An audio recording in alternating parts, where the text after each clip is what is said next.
நல்ல கேப்டனுக்கு நல்ல திறமை வேண்டும். சம்பவங்களை உன்னிப்பாக கவனிக்க வேண்டும். நம்ம எழுத போற கதையை நம்மளை விட சிறப்பா யாராச்சும் எழுதிருவாங்களான்னு பார்க்கணும்.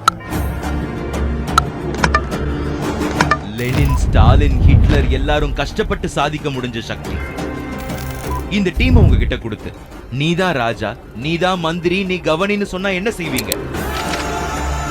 எல்லாத்தையும் மாத்துவோம். முதல்ல யாரு கிரிக்கெட்ல வரணும்னு வெளிப்படையாகணும். இவங்க தான் உள்ள வரணும், இவங்க வரக்கூடாதுன்றது மாறணும். யங்ஸ்டர்ஸ்க்கு வாய்ப்பு கிடைக்கணும். கேம் இப்படிதான் இருக்கணும்னு இருக்கிற ஸ்டீரியோடைப்பை உடைக்கணும். பிளேயரோட பொட்டன்ஷியலை பார்த்து சான்சஸ் கொடுக்கணும். திறமைய வெளிப்படுத்தணும். இம்பாசிபிள்னு எவனாச்சும் சொன்னா அப்படி ஒண்ணு இல்லவே இல்லைன்னு ப்ரூவ் பண்ணணும். அதிகாரம், பதவின்றது ஒரு பொறுப்பு, ஆயுதம் இல்லை. வெத்து கணா காணாத, கணா என்னைக்குமே பலிக்காதுன்னு எங்க அப்பா எப்பவுமே சொல்லிக்கிட்டே கிடப்பாரு. ஆனா நான் கனவு காணுவேன். நாம கணா கண்டோம். உலகத்திலேயே நம்பர் 1 டீமா ஆவணும்னு கனவு. நம்ம கண்ட கனவு இப்போ நிஜமாயிடுச்சா?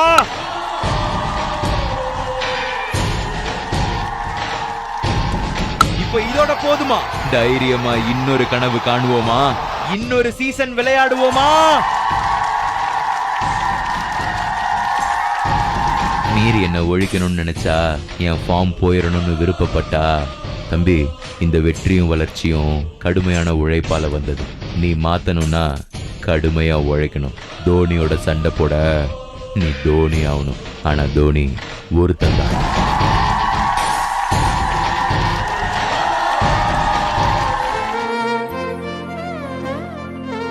தோனி, நான் உன் விளையாட்ட விரும்பல. லக்கு தானே, நீ ஜெயிக்கணும்னு ஆசைப்படல. நீ செம்ம பிளேயர்னு நினைக்கல. ஆனா அதெல்லாம் நடந்துருமோன்னு பயமா இருக்கு.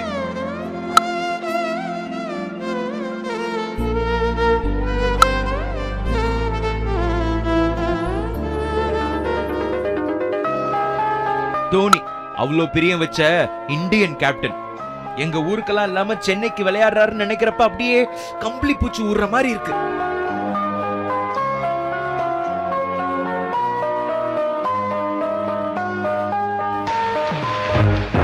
இங்க உங்களுக்குன்னு ஒரு சட்டம், தனி ரூல்ஸ், தனி ஸ்ட்ராட்டஜி, தனி ஆட்சியே நடத்துறீங்க. நீங்க 6 அடிச்சா சத்தம் வந்தா பரவாயில்ல, நீங்க உள்ள வந்தாலே சத்தம் அலறுது.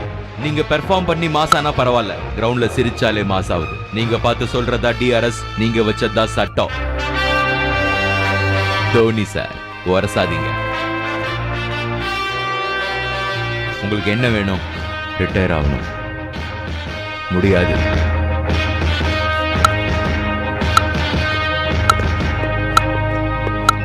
இப்படி ரிட்டையர் ஆகாம விளையாண்டுக்கிட்டே இருக்கீங்களே. யங்ஸ்டர்ஸ்க்கு இடம்னு சொல்றீங்க. உங்க இடத்துக்கு ஒருத்தவங்க வருவாங்கல்ல. நீங்க நல்லவரா கெட்டவரா?